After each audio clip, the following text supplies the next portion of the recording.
Hey, Dog Nation, I'm Brandon Adams. Welcome into our Dog Nation postgame show live here at Hard Rock Stadium, where the Georgia Bulldogs have walked all over the Michigan Wolverines and punched a ticket to the national championship game to be played in Indianapolis. Obviously, we're thrilled about that, and really only have one question as we kind of end this year and move into a new year. The only question on my mind is, how about them Dogs right now?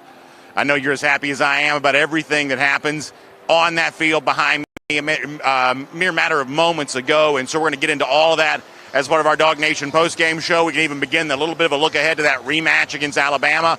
This was a Georgia team tonight that clearly came out, I think, chomping at the bit to demonstrate that it was better than it looked like the last time they played. And clearly it did that. Any kind of questions that might have lingered about Georgia, I think they were emphatically answered with the way that it came out from the word go and really dictating the tone of this game, the pace of this game. I thought that Todd Monken was masterful at the beginning here with the way in which, he gets Brock Bowers wide open for the first touchdown. And there's obviously the cool trick play where you get Kenny McIntosh throwing the football. That leads to a touchdown there as well. Obviously, Stetson Bennett made some real big throws for Georgia today there too. But this was a masterful game plan by Georgia on offense to establish a big lead early, and then after that, it was the Georgia defense who just sunk its teeth in such a mighty way into this Wolverines team. And yeah, I loved every moment of that. When you watch these Georgia athletes fly around the field, you really are reminded once again, as we said going into the game, that, hey, this was supposed to be the kind of night where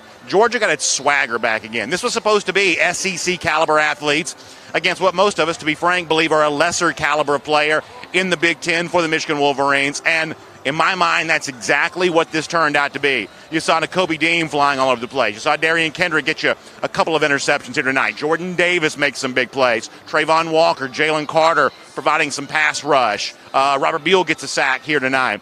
It was just a smorgasbord of talent and impressive moments. Georgia just goes out there and gets a huge win. And now we'll all take all these, you've been watching me wearing those tropical themed shirts over the course of the last few days. It'll be an entirely different wardrobe we take with us to Indianapolis, but we can't wait to be there. Cannot wait to be back in the national championship game. And obviously UGA will have revenge on its mind against Alabama. And we'll talk about that certainly throughout the night. But before you get too heavy into all of that, and we'll do some of it, but before you get too heavy into all of that, you just got to stop and you just got to soak it in. And, I was lucky tonight because I was in the press box and obviously watching the game from there. My family was also here, so I went over and sat with them for a few minutes in the early third quarter and came down here near the bottom of the field with the other Georgia fans to kind of celebrate there at the end. There was just such a festive vibe. Georgia fans, spill out of this stadium. They're ready to go take over South Beach and ring in the new year in style down there. It was so much fun to be around these Georgia fans tonight who were so proud of their team, so thrilled to be able to enjoy this moment there. I got to tell you, I felt honored to be a part of it. I just really, really enjoyed every moment of it. And I hope if you're at home watching, I hope that kind of conveyed through the television. There were a lot of Michigan fans here. Not going to deny that, not going to lie about that. There were clearly a lot of Michigan fans here, but by the end, we've seen this happen before. It's almost like a Georgia-Florida type game or something like that, where that maize and blue was heading for the exits, and the only thing that was left standing tall were Georgia Bulldogs fans. So a lot to talk about tonight, how all this goes down. We'll take your comments at dognation.com, on Facebook, on YouTube. We'll get into all of that. Let me also give a shout-out to my friends at the UGA bookstore that have been with us all year long, and it's never been more fun to talk about them than right now when we remind you. You saw me wearing those Tommy Bahama shirts during the week, and a lot of you said some nice things about that. Now, I went back sort of professional Dog Nation attire for tonight's game, but throughout the week, as we were doing the shows, you saw me dressed out and, kind of down here in this sort of, South Beach vibe, trying to go a little tropical. And had a good time doing with that. If you like those Tommy Bahama shirts, you can get those at the UGA bookstore. You can stop by and shop in person right there next to the Tate Student Center across from the stadium, or online at UGAbookstore.com. I promise you, they got all kinds of cool things that you will really enjoy. Also tonight, as I'm talking to you, now I won't be able to see this, but hopefully you'll be able to see this. We'll show you some of the celebration.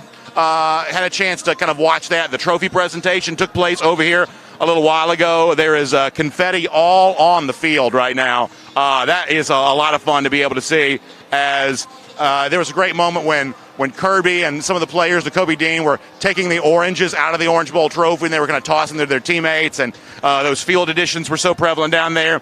You got some folks down there kind of doing some snow angel type stuff with the confetti. It's just a wonderful, wonderful scene here right now. So hopefully you're enjoying all of that. And so we'll take a few of your comments now. I'll pop over here on Facebook for a moment. We'll get some comments there. We'll do YouTube. We'll do dognation.com. I know I'm a little tight in the shot here tonight, so y'all try not to notice the fact that my face is sweaty and glistening all over the place here. Pete Ellis giving a shout-out to the nature boy, Ric Flair. Yeah, Ric Flair, who has cheered for literally every team on the planet. He's been a Carolina Panthers fan. He's been a San Francisco 49ers fan. He's been obviously all across the board when it comes to college football. He's got a connection to UGA. I believe he has a daughter, not Charlotte Flair, but I believe he has another daughter that graduated from UGA. So he's been a little bit of a UGA fan because of that. But today he made a big thing on Twitter about the fact that he was cheering for Michigan. He had his Wolverines jersey on. I jokingly talked about, and some of you maybe not be quite the student of history that I am. You may not know about this. The Dusty Rhodes Hard Times promo, the greatest wrestling promo of all time. You know, when I'm trying to get fired up on game day or trying to get through a workout or something like that, that's one of those things I'll just kind of crank. It's about 90 seconds long. I'll just crank it up on YouTube and watch it. It just kind of gets me fired up.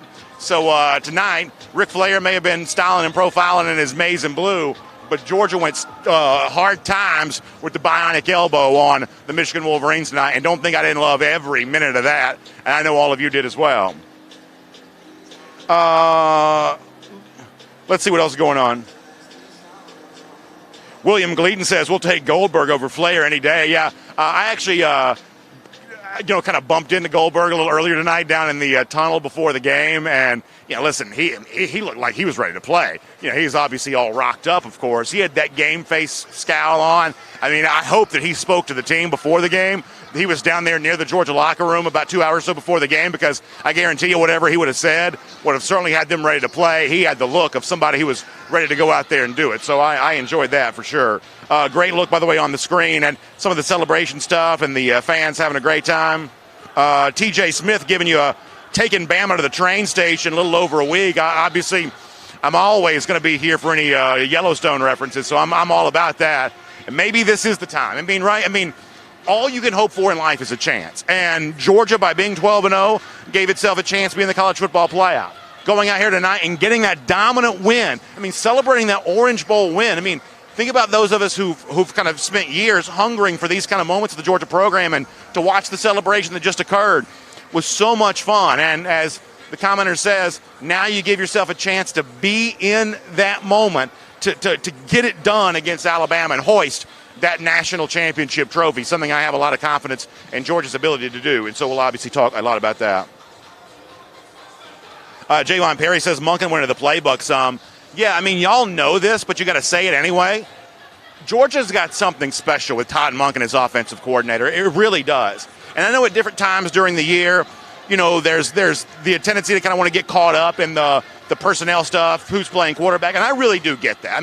I know sometimes I'm at odds with some of you over this, but generally speaking, I understand the nature of the conversation. But here's the one thing I kept trying to pivot back to with this, is that whoever's playing quarterback, Georgia's got a brilliant offensive mind, mastermind, diabolical genius, if you will, in the case of Todd Monken. I thought his DNA was all over this game tonight. I thought he put a stamp on this game in a major, major way, especially coming out of the gates, just throwing all kinds of haymakers there tonight, working guys like Brock Bowers open. Think about how much film time Michigan probably spent preparing for Brock Bowers, being aware of Brock Bowers. Hey, you can't lose 19. You got to know where he is. Game's first touchdown. Brock Bowers was as wide open as I am right now.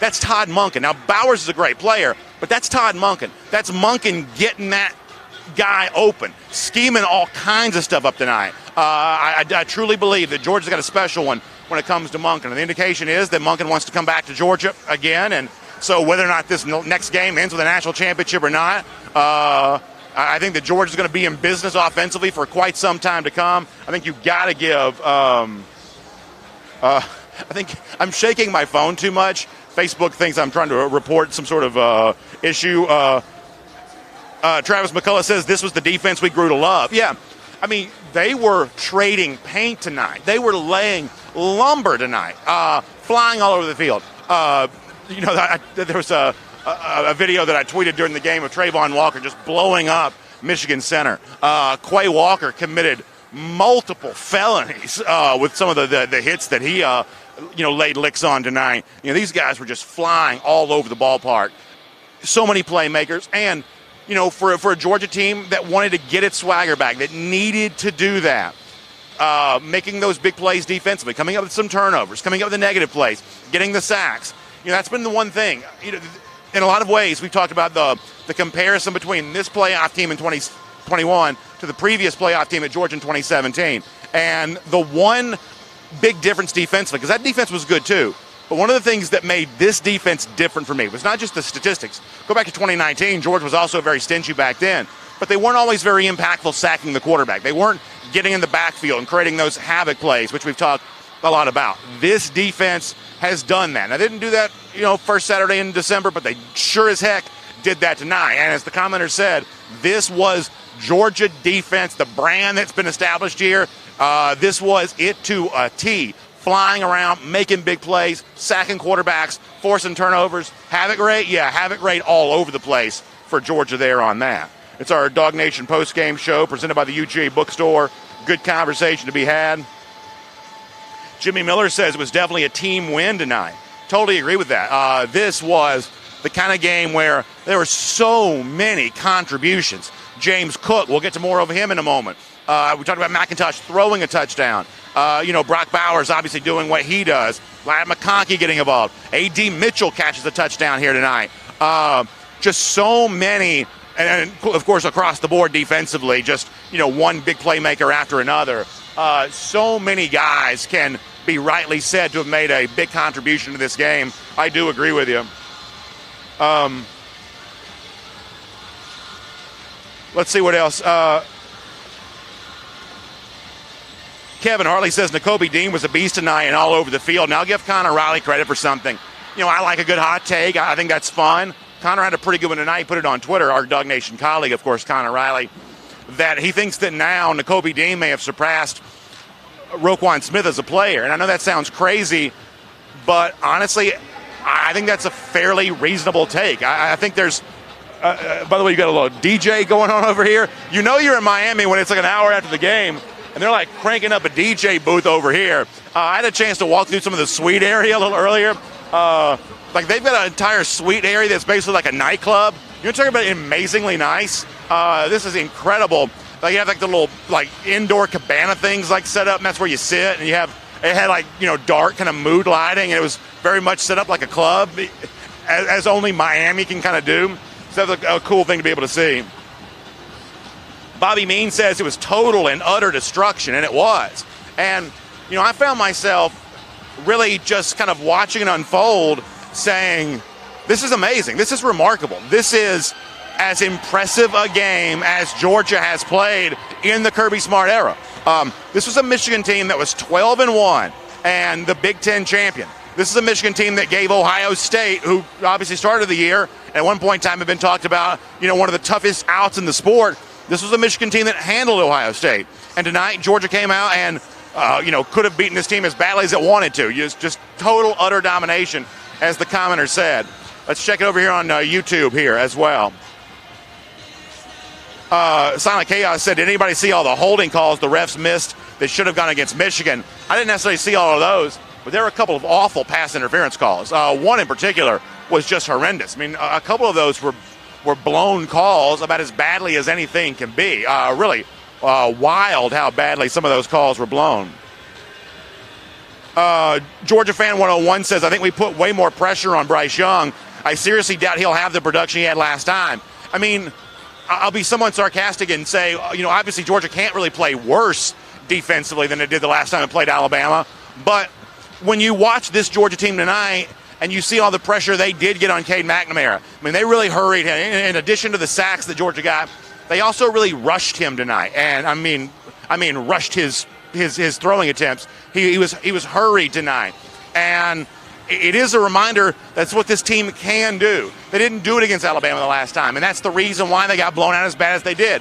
We know that Georgia's got some vulnerabilities in the secondary, but we also know that Georgia's tried to play complementary football on defense all year long to allow that front seven to give the secondary a chance to make a play. That was the recipe that worked tonight. Did not work against Alabama. So I'm right there with you that I'm looking forward to 60 more minutes of football against Alabama. Not because I know how the outcome's going to be determined, but because I truly believe that Georgia can play a game against the Crimson Tide that's a lot more reminiscent of what it did tonight against Michigan than what it looked like the last time it played Alabama, first Saturday there in December.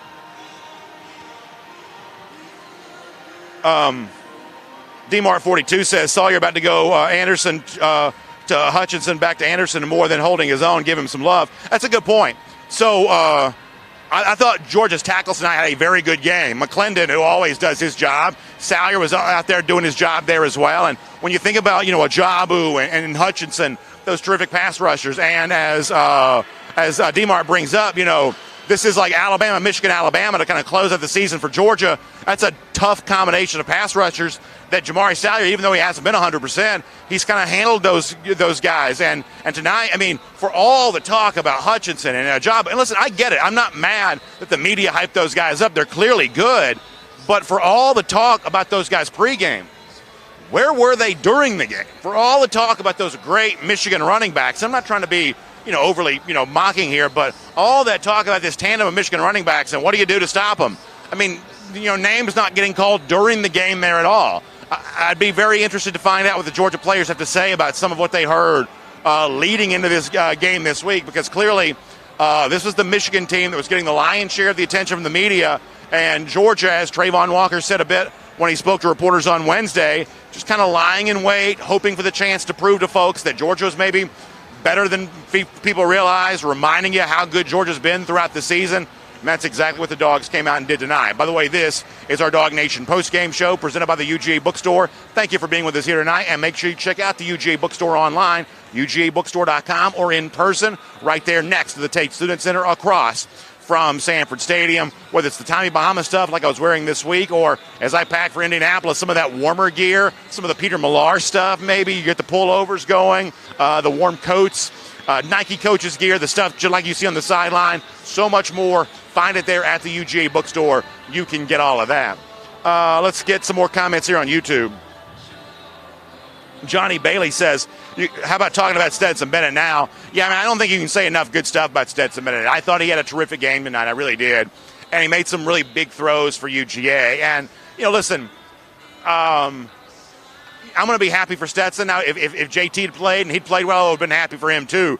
For me, this has never been about, choosing one guy over the other. It's just been about enjoying a team that has really been on a special, magical ride. And Bennett got a great, cheer from, this huge collection of Georgia fans who were kind of packed in the corner. They were giving him the Stetson chant as he was given one of the Player of the Game awards there at the end there tonight. I thought that was a much-deserved tribute for him, and obviously there's a little bit of poetic justice to that given, some of what Stetson has heard and some of what Stetson's talked about.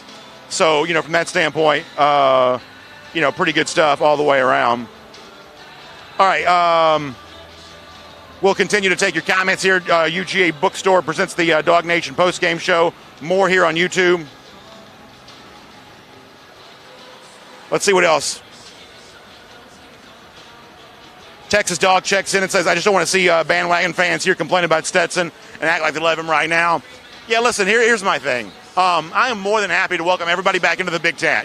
Everybody who kind of, sort of snuck off and, whatever else. I am not trying. I'm not going to play any kind of divisive game on all of this. I am happy to have everybody back on board. I certainly hope that is the case. I believe that it probably will be. I'm happy to have everybody back on board. Happy to have a fully united fan base turning its attention back to Alabama again. So I know there have been some divisiveness. I know there have been some back and forth stuff. Some of you deal with that more than I do because you're in the comment section the entire time. I get all of that. But from my standpoint, and yes, I kind of joked about this on Twitter a little bit, but honestly, that was just a joke. I'm just trying to have some fun. Life doesn't have to be so serious. But I'm just kind of happy to have everybody kind of back in the fold here again, for sure. Master Shopify says, am I drunk or is Miami just that hot? Well, you got a couple of things going on. First of all, I'm as sober as a judge. I wish I was drunk right now, but I'm as sober as a judge. The other thing is Miami, it's very humid. It's of the entire time I've been here this week, I thought today was the hottest day. I don't know what the temperature said, but for me, it was the hottest day. The other thing is, because of where I'm standing for the post-game show, I'm also a good bit closer to the camera than I normally am. So some of y'all are getting like a little too up close and personal look at me right now, so I am sweating pretty big, pretty noticeably. So, but I'm also standing a good bit close to the camera. What is it? Is it 1080p? Is that what we shoot in, 1080p? I don't even know what those numbers even mean. But this is probably a little bit more high definition than some of y'all need in my big fat face. But nonetheless, yeah, we're having a good time. Avian Curry says, is this Bama thing psychological at this point? You know what? I'd say we're about to find out. I mean, here's what I do know. Alabama clearly used mindset to its advantage in the previous matchup. Nick Saban bragged about this after that game, that, what do you call it, tasty rat poison or whatever it was. You know, the notion that people believe that Alabama didn't have a chance to win that game, or, you know, kind of counted them out after the Iron Bowl. Almost turned out to be the kind of upset loss that would have knocked Alabama out of this tournament all the way around. And so Nick Saban clearly spoke about the fact that team felt fueled by all of that. And so now, you know, what is the right fuel for Georgia going into this game against the Crimson Tide? I told you repeatedly going into the game against Michigan, I wanted to see Georgia stick its chest out a little bit. I wanted to see Georgia have a little swag to it. Georgia believing, being a little cocky that Michigan didn't belong on the same field as UGA did. And I thought tonight that's pretty much the way this worked out. I don't know what you do for this game against Alabama. Do you pretend that the previous losses don't exist at all?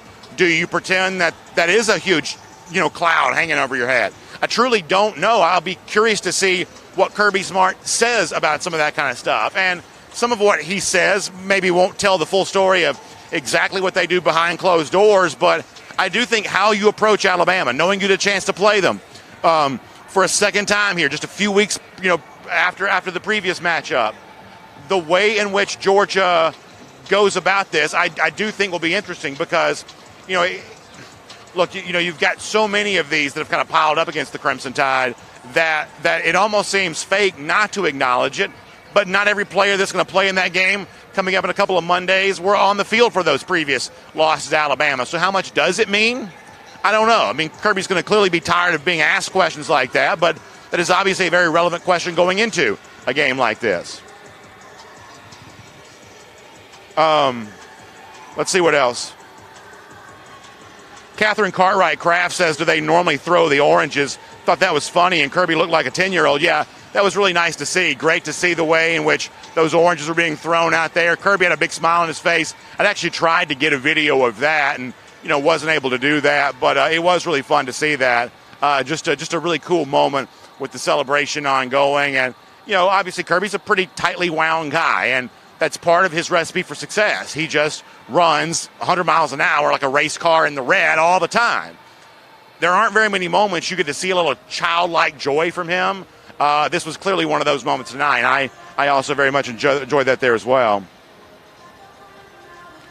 Let's see what else. Foster Moss said, I'm glad that Kirby declined the Gatorade bath. Yes, there will be no Gatorade going on Kirby Smart. The sports drink of choice around UGA is obviously going to be the Powerade, because these Georgia folks are not getting doused with any kind of Gatorade. Now, it's been tough being in Miami a little bit because it is very much a Pepsi town.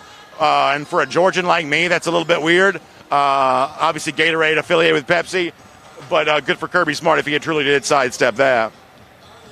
Kirby's visor says that Georgia hit the reset button in the playoffs, and it's showing. Yeah, I mean, I think that's exactly right. This team tonight looked like the kind of team that really did hit a reset button. It looked like a team that was enjoying the chance at kind of a fresh start, and they went out there and got that. I completely agree. Dwayne Street says Michigan talked a lot, and look what happens. Yeah, clearly there was a lot of talk. A lot of these Michigan folks you talked to, you know, Michigan folks were pretty friendly, but they were pretty clearly confident. They thought their team was going to win tonight. They expected, if anything, them to be the team that came out here and made it look easy, and there were a lot of them that were very disappointed. I was in some of the stadium concourse areas halftime, fourth quarter, and man, there were a lot of hung heads. There were a lot of folks kind of walk into that exit very sadly, very, very morose. So, yeah, as a Georgia fan, it's always nice to empty out a stadium. And that's exactly what Georgia got a chance to do there tonight. Jim McLaughlin also brings up the performance by Cincinnati defensively against Alabama. Now, it was an easy Alabama win, at least by the scoreboard margin of victory, but Cincinnati was able to do some things defensively. Alabama also chose to run the ball a lot tonight. They gave Brian Robinson a lot of carries, goes over 200 yards rushing. So this was Alabama content to keep the ball on the ground against Cincinnati. And when Young wanted to throw, there was obviously, Cincinnati did a pretty good job of disrupting that from time to time. So I think as we kind of unpack that game a little more, look a little bit more deeply at that, I think we might get some sort of clue about, is there anything from that game that as a Georgia fan you can take away to say, hey, this is what Georgia can do to have better results this time than they had last time. More of your comments rolling in here. Cody Ledoux, who also checking in. If you haven't seen this, and this has been true now for a while, there have been look-ahead lines in this game, but Georgia right now about a 2.5-point favorite against Alabama. So, some of you want to put the line makers in the same category as some other experts. I do get that after Georgia was a favorite against Alabama and lost so badly the last time. But it is a reminder here, though, that those that put their money where their mouth is, those that are, setting lines or making bets or, actually, kind of playing at this at kind of a high level for money, they change their mind a lot more slowly than sometimes the average fan does. And it's just something to kind of keep in mind there a little bit. Sullivan L says you got to rush the passer. If not, Young's going to sit back and pick us apart again. Yeah, I don't deny that. Georgia's got to have a much more effective pass rush in the rematch against Alabama than it had the first time around, and it is just as simple as that. Let me go to DogNation.com. Haven't been there yet tonight for these comments. It always takes me a little longer to get onto DogNation.com because I have to log in. I have to do that. By the way, we're going to have Jeff Sentell stopping by to see us here in just a little bit. Good stuff coming from Jeff Sentell. I may have to move out of the camera to get Jeff in here because it's a pretty tight thing all the way around. Mr. Jeff Sentell is going to stop by and see us. Jeff, we'll slide you in here. It's a pretty tight shot tonight, so we may be posing Olin Mills style here in a little bit with cheek to cheek. But nonetheless, have some fun with Jeff. Good to see you, sir.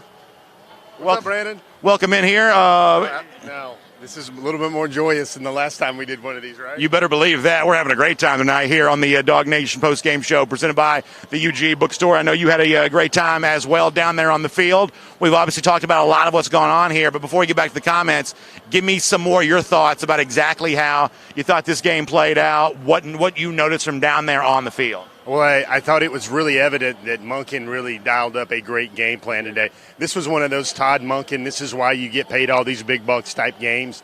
Really, I like the mix of short, accurate, quick throws.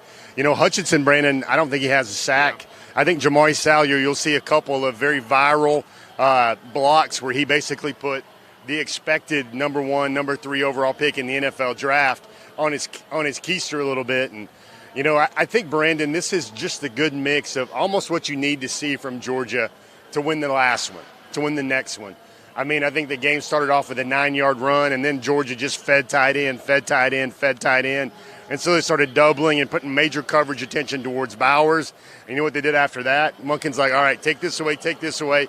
Now it's time to throw some deep shots. I thought the deep ball to Jermaine Burton was really big. And maybe the thing I'm most happiest for is we're down there in the pregame media scrum. Somebody said, they said, Jeff, who's your pick for the MVP? And I said, I think it's James Cook. And you saw James Cook make those explosives. I got to give a shout-out to one of our videographers for WSB TV, Daryl Hickok. He said he had some trivia question for me. He's like, what happened the last time Michigan played in the Orange Bowl? What? They got beat, and the MVP of that game was Dalvin Cook. So, yeah, that's right. So that was back in 2013, I believe, something like that. And, man, you see in his hometown, where he comes from, not just Miami, like Miami Gardens. Okay, he's from this area right here, just really from the shadow of the stadium. Miami Central High School, I'll never forget. She sent his mother. She sent James to Georgia to become a man, to learn how to play like a man, speak like a man, kind of get a lot of the immature fire and recklessness out of himself. And you see a very composed and a very excellent player. So JR Dog 243 here on DogNation.com says it was an awesome and convincing W. And it really was. And Jeff, I guess what my question leads into is, how much does this allow Georgia to now kind of regain the mindset that it needs for the rematch against Alabama, knowing that you came out and showed the world tonight what you're capable of doing? And obviously, Alabama's a very different kind of opponent than Michigan is. Folks, Michigan was still 12-1, Big Ten champion, beat up Ohio State. This was not just a convincing win, but it was a convincing win against one of the best teams in the entire country. How much can Georgia use what happened tonight as fuel as it now kind of reboots and gets ready for the month of January? I think more of it, Brandon, it's not just the margin of victory, it's how they did it, Brandon. They really boat raced Michigan in this first half.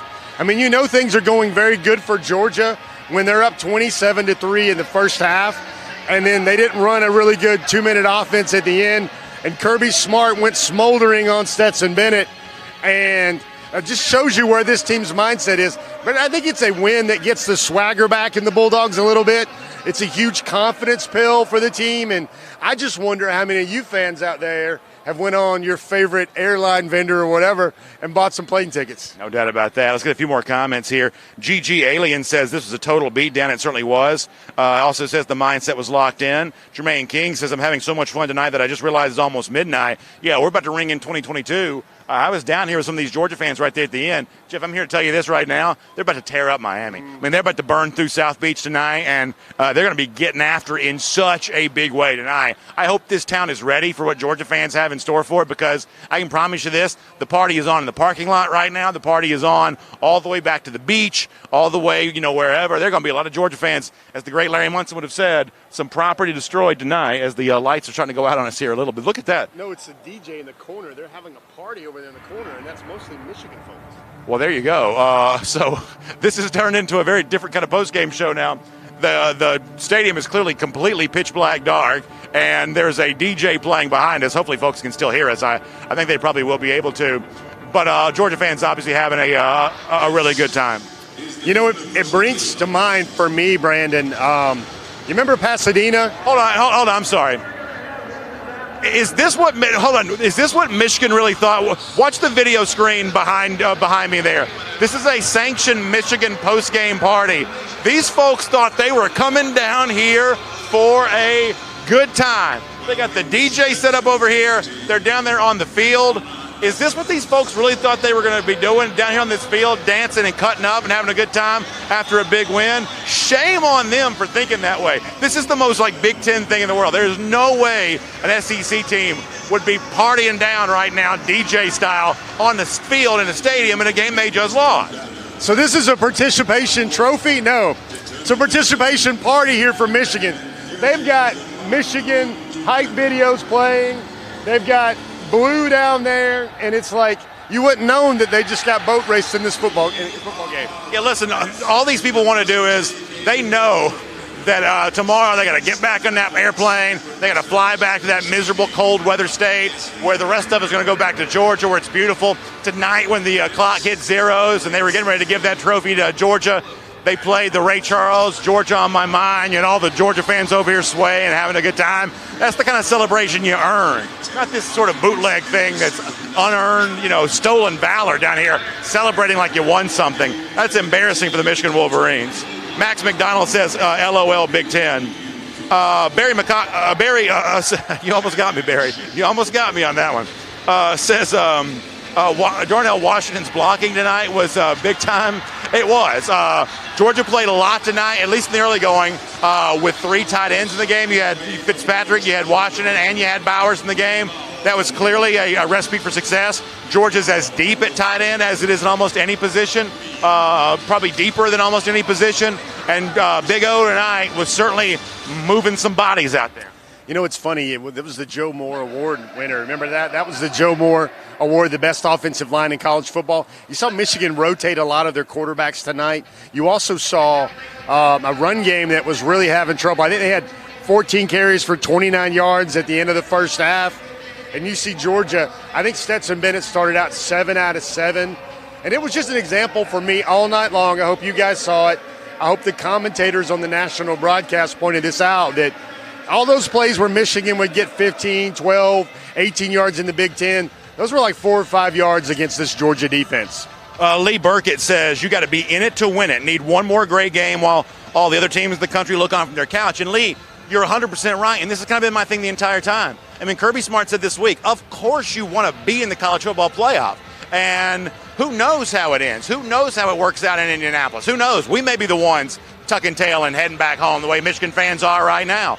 But you want to give yourself a chance. You want to be in the game. You want to be a part of that, and that's what Georgia gives themselves a chance to do. And Lee's right. January 10th? Is that when the game is? Come January 10th, the entire world is going to be watching Georgia in that spot. Everybody else sitting home. Everybody else is talking about what they can do in future years to be in that spot. But Georgia's in that spot. It's given itself a chance to win, and that's really all you can ask for as we continue to broadcast live from a pitch-black stadium here at Hard Rock.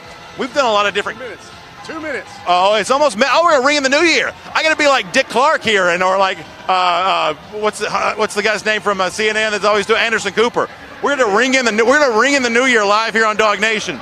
I know our buddy Michael Carville can't do this, but I almost wish you could get like a countdown clock on the screen there. So yeah, it's almost midnight here. So we'll get back to your comments, but there won't be a lot of times in my life I get to play, Dick Clark and ring in the new year. So with Jeff Sentell, I'll bring you close and say Happy New Year to you, my friend. Let's do that. It's been a fun year. If you're standing here in Miami on December the 31st, if you're having as much fun as we're having, clearly some things have gone right for you as far as this year's goes. So when you think back on the year, when you think about everything that we've seen, what sticks out to you?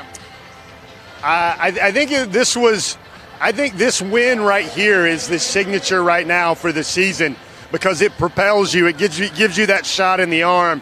I think all of this, Brandon, was really just prelude. It was prelude to getting into the national championship game. And, everybody's going to get it again. It's going to be Alabama, Georgia again. Two best teams in the country. Maybe Chris Smith a little bit more healthier in this game.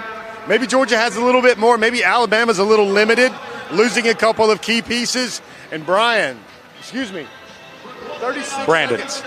36 seconds.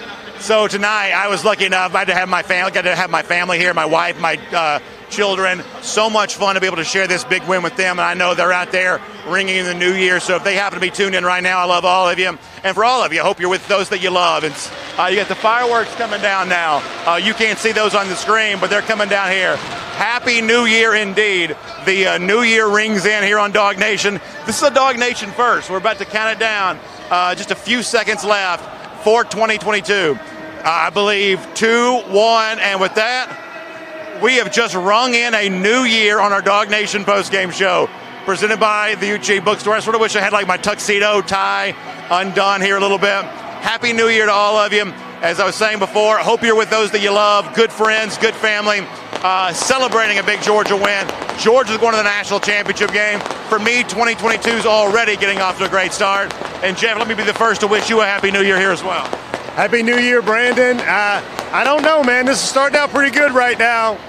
You've got a Dog Nation first. You've got Brandon playing old school Dick Clark, maybe not Ryan Seacrest.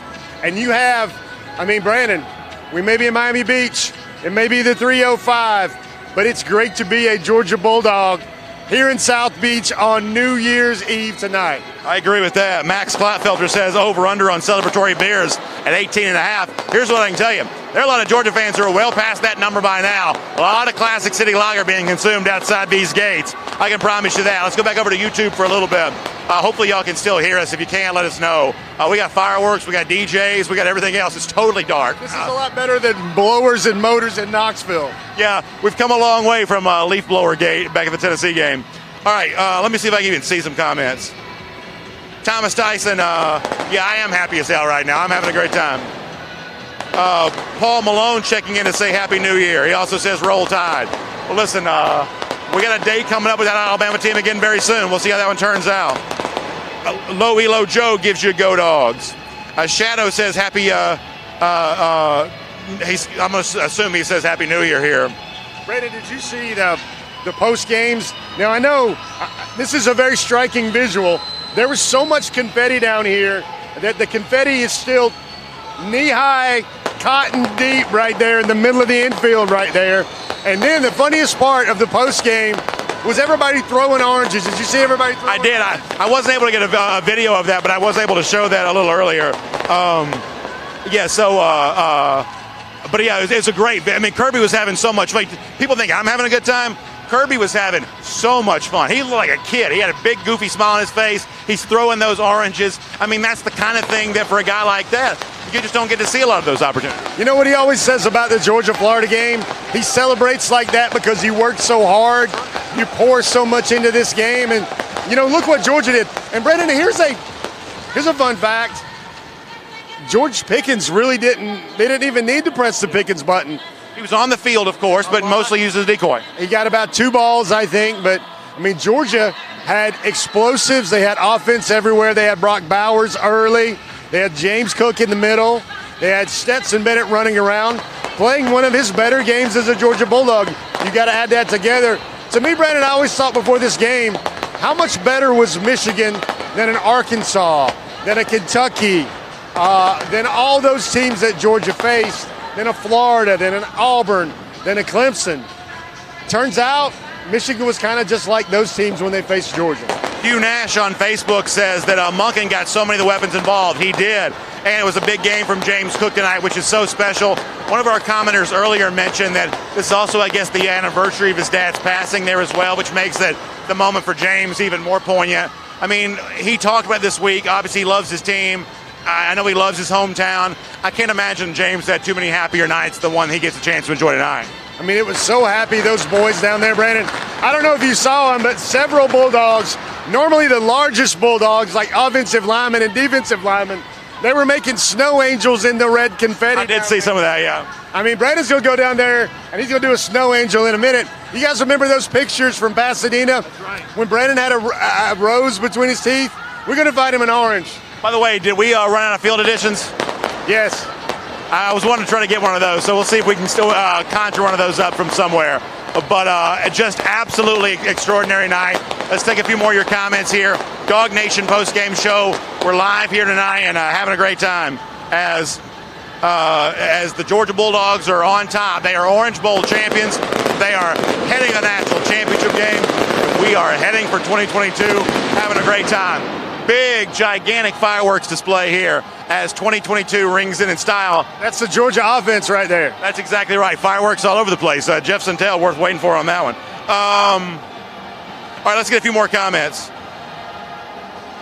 Michigan fight song playing in the background. Isn't that crazy? Yeah, this whole thing is very, very strange. But you know what? I'm having a good time with it. I think you can officially say the Dog Nation has crashed the post-game celebration here for Michigan, and shame on them for planning this. I mean, you talk about, what if these Georgia coaches and players, as they leave the stadium, realize that Michigan's out here having a party? They had all this planned. I mean, that is rough stuff right there. And nobody's even doing anything. They're just looking there like it's a funeral, Brandon. Strange. All right, let's get a few more comments. Kathy Aquavia Green shouting out Stetson Bennett tonight. Big numbers for him. 313 yards, 3 touchdowns. I'd love to see it. And, listen, I'd have been happy if JT Downs played and he put up those numbers. I'm just happy when Georgia plays well, regardless of who it was. But it was really fun to see Stetson Bennett tonight kind of show you, why he has earned the confidence and the trust of the Georgia coaching staff to the degree that he has. He was very emotional. I don't know if you saw him when they pulled him aside for his post-game chat as the MVP of the game, but Brandon, he was wiping away some moisture in his eyes a little bit. You know how much this young man loves Georgia and has wanted to do things like this for Georgia. And, there's a lot of Stetson talk out there, but you got to admit this young man pours heart and soul, everything he is to Georgia. And more often than not, he gives you his best football. All right, let's Sullivan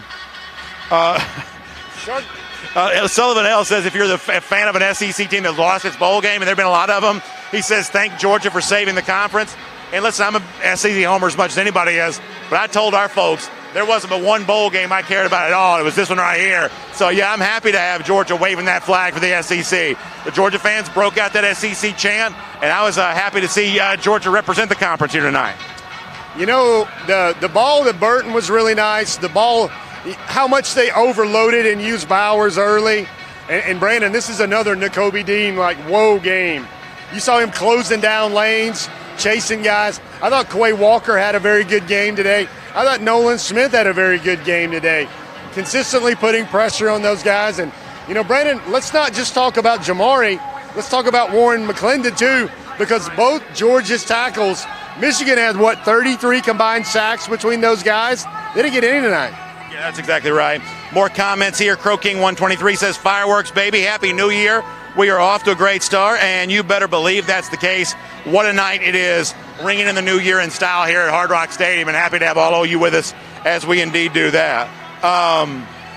Low Elo Joe saying, hey, the Braves and the Dogs made up celebrating a championship, and when Atlanta, I am a big Braves fan, when they won the World Series a little earlier, you couldn't help but think that could be the precursor to what could happen for Georgia. And right now, Georgia's one game away from being able to do that. And my gosh, how much fun we're going to have talking about a chance to go out there and get all kinds of revenge against the Alabama Crimson Tide. I can't wait for that conversation, Jeff. I embrace it all the way around. I know this Georgia team is not going to back down from that fight one bit. I know they're ready to go out there and prove what they're all about. We've seen rematches, obviously, go the way in the past of the team that lost game one. Alabama's 2011 national championship serves as a potential reminder of that. Georgia in the 2017 SEC championship game serves as a potential reminder of that. Could the same thing happen again? There's obviously no guarantee that it will, but Georgia is a point spread favorite right now by 2.5 points. This is a great shot, for, at least according to the lines that have been shared on the internet here tonight. This is a great shot for Georgia to claim a national championship, and we're heading to Indianapolis to watch them do it. Yeah, it's funny how, a lot of people thought that the run game and the tight ends of Michigan would make a factor, would play a big role in this game. And, before the game, you just saw a very focused and motivated team. Down on the field, the coaches were very demonstrative. They were telling their players, let them know who you are. Make them remember who you are. The mindset was they wanted to break another team, and I think they probably broke Michigan somewhere in the middle of the second quarter. It's our Dog Nation post-game show. We're presented by the UGA bookstore. Glad to have you with us here from a strangely festive Hard Rock Stadium as we ring in 2022. And, of course, if you want to be dressed to the nines and ready to go for the national championship game, obviously the UGA bookstore is the place to go to get that perfect fit that you need to be looking good on national championship night. So whether it's the Tommy Bahama stuff like I was wearing this week, admittedly I will not be clad in Tommy Bahama up in Indianapolis, I don't believe. But whatever your choice is, Peter Millar, Vineyard Vines, Southern Tide, the Nike coaches gear, all of that is available for you at the UGA bookstore. So shop online anytime you want, UGAbookstore.com, or certainly online, or in person, I should say, there, right next to the Tate Student Center across from Sanford Stadium. You can check that out and enjoy yourself some great-looking UGA gear. A lot of folks, Kirby's Visor and others, talking about Nakobe Dean, who, we saw Roquan, really kind of work his way to the front end of the first round of the NFL draft, and I'm not quite so sure that Nakobe Dean isn't heading in that same direction, putting the kind of punctuation mark on his season the way that he did tonight, with one more game, of course, still to come. It's the anticipation that he'd be going to the NFL, and he may be going to the NFL as a very well-paid man, a very high first-round pick, given the way that he played right now. I mean, you saw before the game, Georgia's captains, they walked out of that tunnel down there, Brandon. It was Jordan Davis, it was Trayvon Walker, and it was Nakobe Dean. I think Zamir was also one of the captains. But you certainly saw 3 future multi-millionaires walking out there. And, Nakobe, in a lot of ways, Brandon, to me, I don't know what the audience feels out there, he's really become one of the signature voices of this team. Jamari Salyer and Nakobe were speaking with the press on Zooms afterward. It is just a great night where Georgia delivered and hit every expectation tonight. So we had some questions come up about the Chris Smith targeting call. That did happen in the first half, so he will not miss time in the Alabama game. But obviously Chaz Chambliss, this is one of those things that happens kind of late and you're kind of scrambling to get ready for the show, but Chambliss also gets the targeting call there as well. There were some folks that had some criticism of that. They felt like that was an unfair call on him. And listen, the one thing you see week in, week out in college football is no officiating crew seems to know how to effectively manage that targeting rule. And it's just funny. And Chambliss will miss the first half against Alabama. I mean, it's just funny, Brandon. It is. I know tonight's going to be jubilant. I know tonight's going to be a party. I know, it's one of those Brandon's buying type nights because he's that type of happy tonight. That's right. But it's coming, Brandon. And it is what the dragon eventually has to be put down, right? That's right. It has to be slain. Eventually Rocky Balboa beat Apollo Creed, bloodied up that first time, and you know what? Tee it up. We'll all be there in Indianapolis, and it'll be another great time. Let's get a few more comments here on Facebook. Happy New Year to all of you. Welcome into our Dog Nation postgame show. By the way, before I get some more of these comments on Facebook, let me also, let's do our Marco's Pizza moment of the game. And listen, there's a lot of ways you could go with this. I'm actually going to give it to James Cook, though, for scoring a nice touchdown in his hometown, having a big night tonight here in Hard Rock Stadium, a stadium that I know that means so much to him. A lot going on, obviously, for Cook through his mind, coming back here to play. I don't think there's a better choice for Marco's moment of the game than the James Cook touchdown here tonight. You could have gone a lot of different directions, but for sentimental reasons, back in his hometown, to me, James Cook seems like a pretty good pick on that. It does, and I mean, he was a guy very determined, very focused. I saw a really fierce James Cook before the game. He was going around and talking to everybody, looking everybody in the eyes, like giving him his best little Al Pacino speech as only he can. And you have a Georgia team that was ready to play. I know everybody started watching Georgia pile up the points at the beginning, and you saw Georgia clicking on all cylinders. And again, Brandon, we got to mention this: no distraction, no seamless execution by Dan Lanning's defense tonight. That was not a factor. The game plan was there, and Dan Lanning's defense did a really good job tonight. That's exactly right. Very well done all the way around. Kathy Aquavia Green's right. You can say what you want to about the targeting call on Chambliss, but the worst calls tonight, the one pass interference, the non-call on the long would-be connection to Jermaine Burton, that was hideous. That was heinous. That was pretty bad. There was another one as well, but that was as bad as it gets. Looked like they were filming the longest yard part 3 on that play down there. I hope you told your audience this. You remember in the first half, Brock Bowers' touchdown pass? Oh, yeah. That set the new Georgia season record with 12 touchdown passes. Also, it was the most as a double record-setting catch for Bowers. He went over the most catches for a tight end in a single season in Georgia history, and set the program record for touchdown passes in a single season. So, a couple of nice records there for Bowers. And one of the things I said before you got here is, imagine how much time Michigan spent over the last few weeks saying, you got to know where 19 is on every single play. You can't lose him. And on that very first touchdown, Todd Monken dials up something so well designed that Bowers is wide dadgum open, catching the first touchdown of the game. And that really set the tone for the rest of the night. It had to be deflating for Michigan, knowing that the one guy on this Georgia offense they knew they had to stop. They gave him a wide open touchdown to begin this game. It's funny that one of the great things about Georgia, covering Georgia, following this program for so many years, is traditions and legacies, Brandon.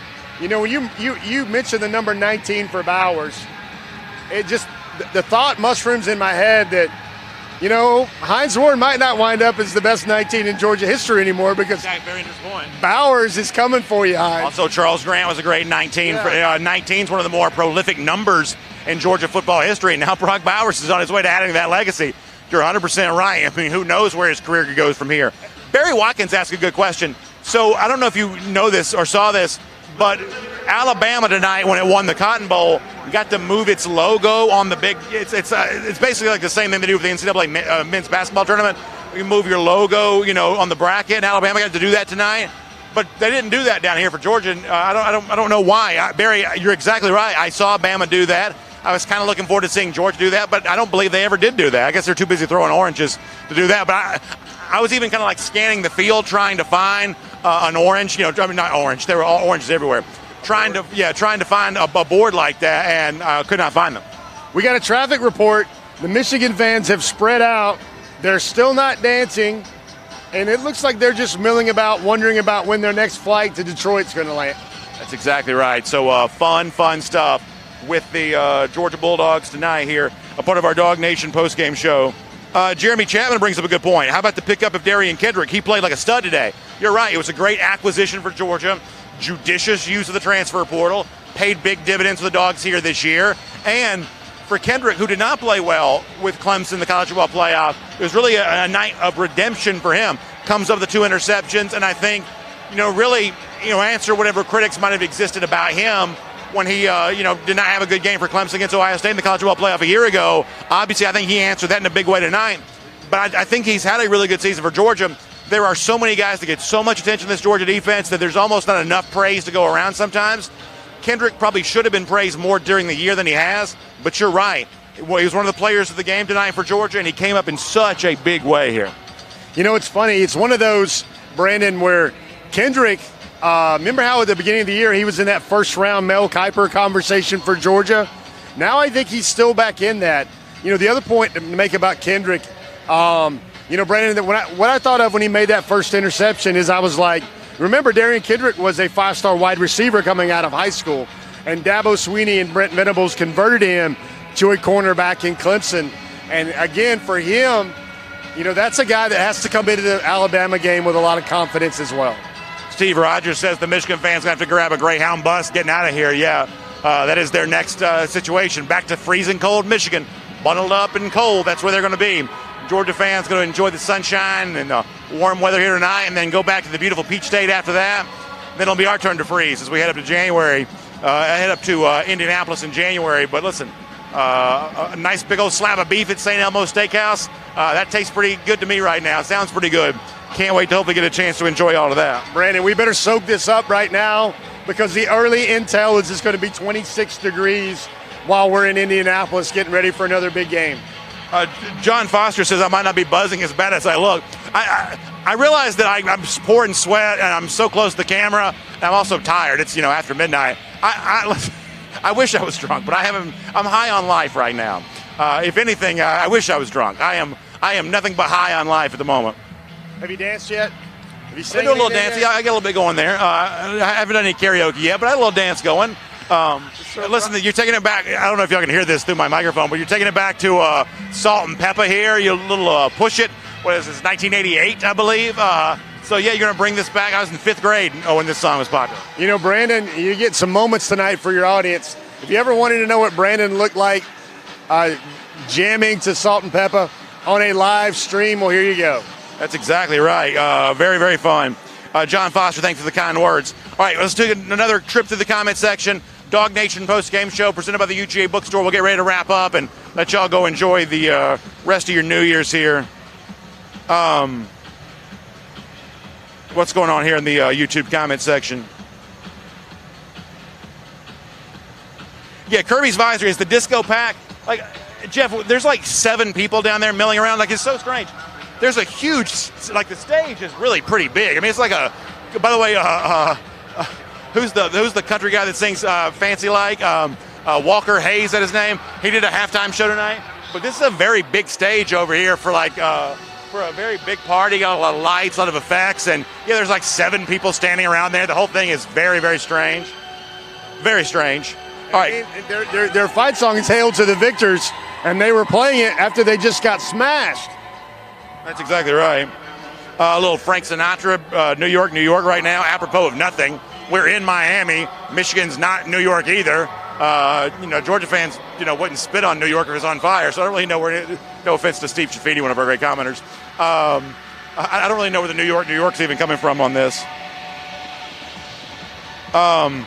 Cody Ledoux says, do I think that Georgia can win the national championship, beat Alabama with Stetson Bennett? Yes, I do. If you don't hear me say anything else, right now, let me look right into the camera and say, yes, with all my heart, I believe that. Now, obviously, I can't guarantee that's going to happen, but absolutely, I can promise that I cannot wait for that chance at a rematch against Alabama. Can't wait for it. I'm not running scared of the Crimson Tide. I know for a fact, if I say that, all I do is talk into a microphone for a living. The Georgia coaches and players, I know they believe that. And how many times do you think we're going to hear, it's really hard to beat a good team twice next week? There's going to be a lot of it. There's going to be a lot of it.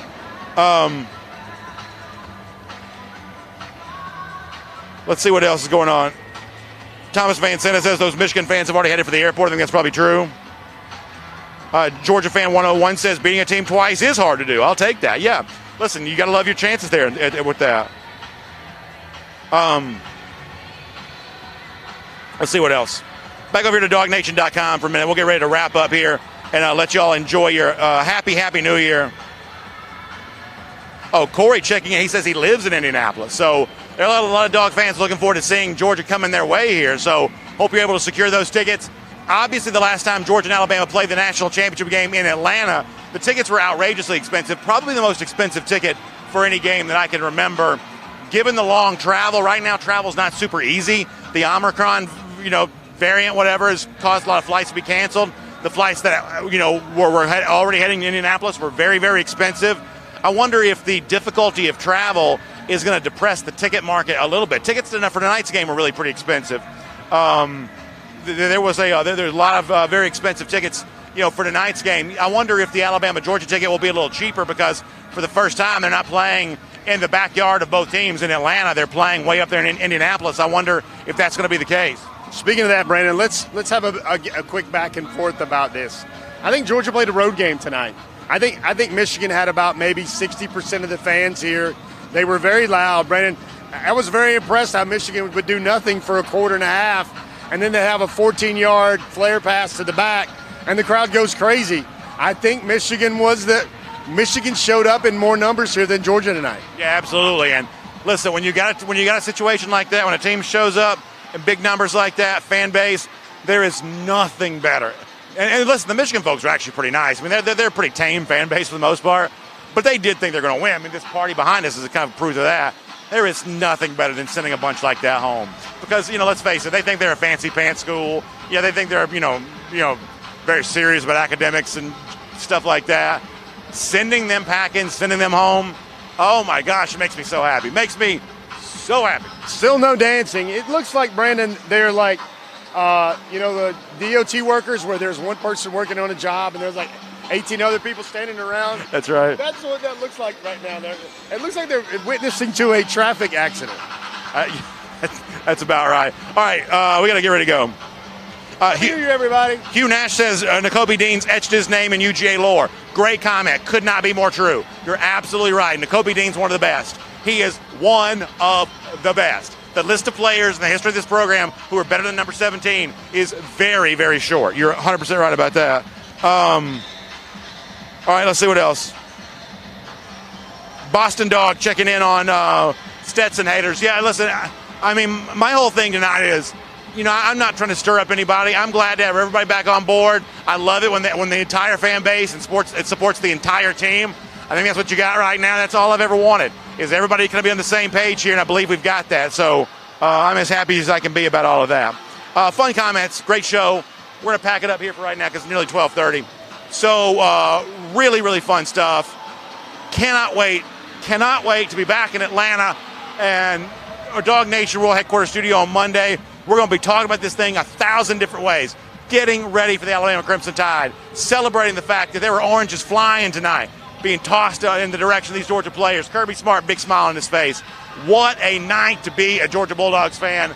Champions of the Orange Bowl, back in the national championship game. Unfinished business against the Alabama Crimson Tide. I love it, Jeff. Mission accomplished. Georgia came down here to put a beat down on Michigan, get confidence back in the program, get confidence in Stetson Bennett, get confidence in all those playmakers, get confidence in their defense. And you know what, Brandon, they're bringing 2 kegs home full of confidence to Clark County tonight. Hey, very serious final point to close things out. I cannot thank all of you enough for being with us all year long, through good times and through bad, from January all the way through December. Your support of Dog Nation gives us the privilege of being here and having this moment. And I wish you could be here with me right now. I wish we were all going out on the town right now, hitting South Beach up and celebrating and having a Happy New Year. I'd love to have you all on board as we do all of that. But if you can't be here in person with us, the next best thing is to hopefully give you a taste of it, let you feel like you're a part of a big win for the Georgia Bulldogs. So hopefully we've done a good job of doing that for you, not just tonight, but throughout the season, throughout the year. Thank you for your support of Dog Nation here in 2021. I can't wait for 2022 because it starts with a chance to win a national championship. Have a good time tonight. Stay safe. Get some sleep. Be ready Monday, 9:45, 1st and 15, 10 a.m. for Dog Nation Daily. We're going to be talking about how the Dogs bring home a national championship. Can't wait to see you for it. This has been our Dog Nation postgame show presented by the UGA Bookstore.